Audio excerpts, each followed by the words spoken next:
Serial बड़े घर की छोटी बहू अब अपने सबसे इमोशनल और चौंकाने वाले मोड़ पर आ चुका है, जहां मासूम अहाना को ऐसी सजा मिलती है जिसकी उसने कभी कल्पना भी नहीं की थी और न ही जिसकी वो हकदार थी।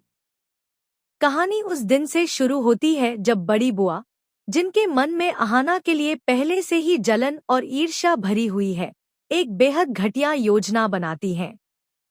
वह मोहल्ले के एक नीच और चालाक लड़के को घर बुलाती हैं और उसे कहती हैं कि वह अहाना को बदनाम करे ताकि वह हमेशा के लिए इस घर से बाहर हो जाए। उस लड़के को जूस में भांग मिलाकर अहाना को पिलाने की जिम्मेदारी दी जाती है। भोली और मासूम अहाना, जो किसी साजिश की कल्पना भी नहीं कर सकती थी, उस जूस को बिना कुछ सोचे पी लेती है। थोड़ी ही देर में नशा असर दिखाने लगता है और वह अजीबोगरीब हरकतें करने लगती है, जिसे देखकर घर के सभी लोग हैरान और परेशान हो जाते हैं। किसी को समझ नहीं आता कि अचानक अहाना को क्या हो गया है। इसी अफरा तफरी के बीच वह लड़का मौके का फायदा उठाकर अहाना को एक कमरे में ले जाता है, लेकिन तभी अर्जुन वहां पहुंचता है। अर्जुन को सामने जो नजारा दिखता है वो उसे अंदर तक झकझोर देता है। मगर बिना किसी बात की तह में जाए और बिना अहाना से एक शब्द पूछे, अर्जुन गुस्से में आकर सबके सामने उसे एक जोरदार थप्पड़ मार देता है। पूरा घर सन्नाटे में डूब जाता है। किसी को समझ नहीं आता कि अचानक इतना बड़ा फैसला क्यों ले लिया गया।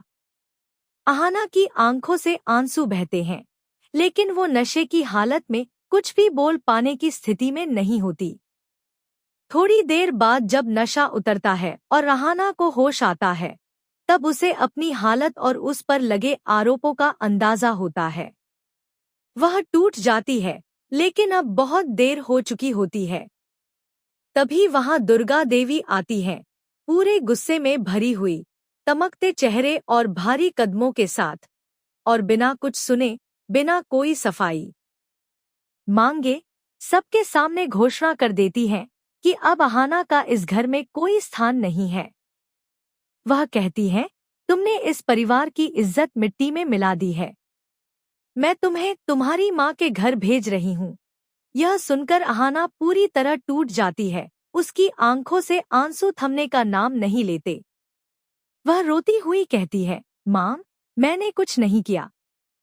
मुझे नहीं पता जूस में भांग कैसे मिल गई। लेकिन दुर्गा देवी का गुस्सा इतना प्रबल होता है कि वह किसी की एक नहीं सुनती, यहाँ तक कि वो अहाना पर हाथ उठाने तक आ जाती है। तभी घर की अन्य बहुएं बीच में आकर अहाना को बचाती हैं और दुर्गा देवी से निवेदन करती हैं कि वे एक बार अहाना की सच्चाई तो सुन ले। वह ऐसी नहीं है। लेकिन गुस्से में अंधी हो चुकी दुर्गा देवी किसी की बात सुनने के मूड में नहीं होती। इस पूरे घटनाक्रम के दौरान बड़ी बुआ के चेहरे पर एक कुटिल मुस्कान आ जाती है। वो जानती है कि उनका प्लान पूरी तरह से कामयाब हो गया है।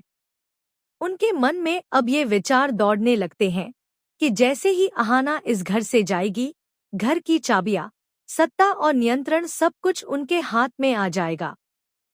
इस साजिश के पीछे उनका मकसद न केवल अहाना को हटाना था, बल्कि घर की सारी जिम्मेदारी अपने कब्जे में लेना भी था।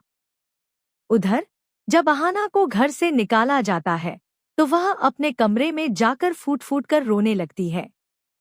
उसके दिल और दिमाग में एक ही सवाल घूम रहा होता है, क्या उसका प्यार, उसका विश्वास और उसकी सच्चाई इतनी कमजोर थी कि किसी ने भी उस पर भरोसा नहीं किया? लेकिन कहानी यहीं खत्म नहीं होती, बल्कि असली कहानी तो अब शुरू होती है। आन